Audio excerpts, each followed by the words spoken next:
Hey programmers, Alvin here. Right now I want to go over a approach for this tree levels problem. So in this problem, what I want to do is take in a binary tree, of course, and I want you to return a 2D array, where every subarray represents a level of this binary tree. So what does a level refer to? If I look at the top level, all that is basically all of the nodes the same distance away from the root. So this is the first level, just 3. Next level contains 11 and 4. And the last level is just 4, 10, and 1, right? So it just goes across the tree. In general, I can define a level as just all of the nodes the same distance away from the root. And so how can I go about returning this 2D array? Well, you have to reach into your toolbox. Think about maybe some patterns that I can leverage here, right? Try to notice some pattern between the input tree and also the expected output over here. So let's say we just looked at the root for now, right? We always know that we must start at the root. Well, if I took a look at that root, I know that in the long run, it needs to be added into the first subarray, or really the subarray at index 0 in my output. So I can maybe designate this as level 0, which also makes sense because if I consider a level as all of the nodes the same distance away from the root, this node of 3 is itself the root, so I can kind of say that it's 0 edges away from the root. And I'll be sure that I need to contribute this 3 node into that subarray at index 0. And I'll do something similar for its children, right? If 3 has level 0, then what do I know about its children? Well, its children must have a level 1 greater, right? So I'm going to put these 11 and 4 nodes in the subarray at index 1, right? The other subarray.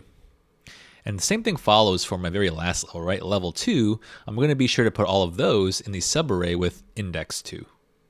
So let's generalize this core pattern. Let's say I gave you, I don't know, some binary tree, or maybe just some subtree. If I told you that the root had level n, or the subroot had level n, then you know that its immediate children must have level n plus 1, or just 1 greater. And I know to get this chain of events kicked off, the ultimate and the highest root of a tree has level 0. So I can use that as my starting point. All right, so we kind of went through a pattern that we can notice about the input and also our output. But how can I actually go about implementing this algorithm? Let's step through it a little more programmatically. So you can really use any type of traversal algorithm to solve this one. I'll go ahead in the walkthrough video. I'll show you it both ways, but just for this approach video, maybe I'll show you the iterative depth first, which means, of course, we're going to use a stack data structure. And the really important nuance here is when you add elements onto your stack, you want to put more than just the node, right? In all of our past traversal problems, we typically just store the node itself on the stack or the queue. This time I want to store the node, but also the level of it, right? And a level is a number, right? So when I initialize my stack with the root, I should add a stack frame that contains the node of 3, but also the level of 0. So basically tagging the node with also its level number. Cool. So now I can begin the general algorithm. I'm going to pop the top of my stack.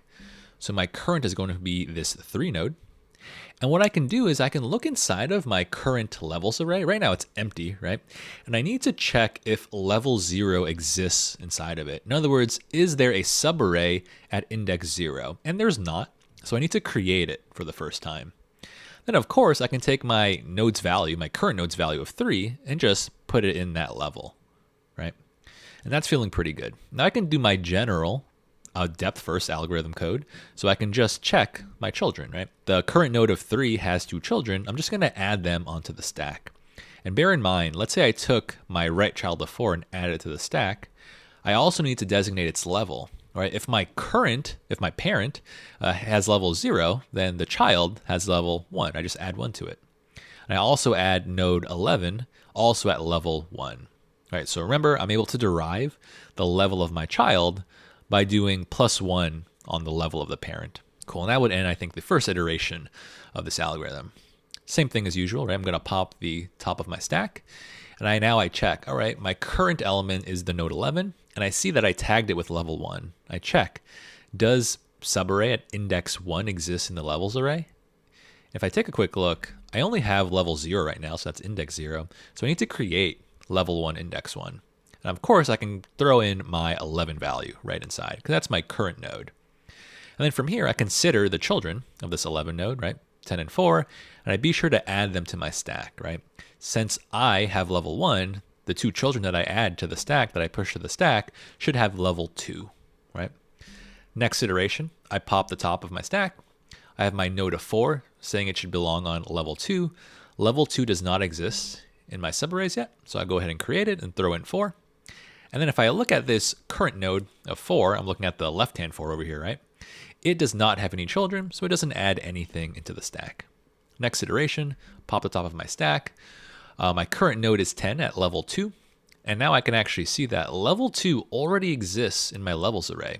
So instead of creating a new subarray, I can just take my current value of 10 and add it into the existing level. So notice that level 2 now has 4, 10 in it. 10 also has no children, and so I add nothing to the stack. Next iteration, I pop the top of my stack. I have node 4 at level 1. I look at level 1 and it already exists in my levels array. And so I just add my current value of 4 into that existent subarray. The current node of 4, I'm looking at the 4 on the right-hand side over here, it actually does have a right child. So I just add it to the stack. The current level right now is 1, and I add 1 to it, so I tag that stack frame with node 1, level 2. Final iteration, I pop the top of my stack, and it tells me that, all right, I need to put the value of 1 into level 2. So I just add it to that array because it already exists. The node of 1 has no children, and so at this point, my stack is empty. And I know that my algorithm's done, and that is I visited every node once the stack is empty. All right, so what can we say about the complexity of this algorithm? Seems like really, for the most part, just a basic depth-first traversal.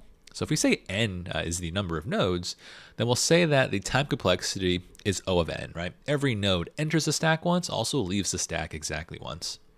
We're going to use some additional space here. We're going to use a linear size of space for the stack. And I guess if you also want to consider your levels array, you know that the total combined length of all of your subarrays in the levels array would be exactly n, right? Because every innermost element just represents one node of the tree. And so with that, what I want you to do is give this a shot, try to code this one up. We're just looking to have a little variation on a depth-first traversal. And if you want, also try to solve this one recursively. If you get stuck, I'll catch you in the walkthrough video.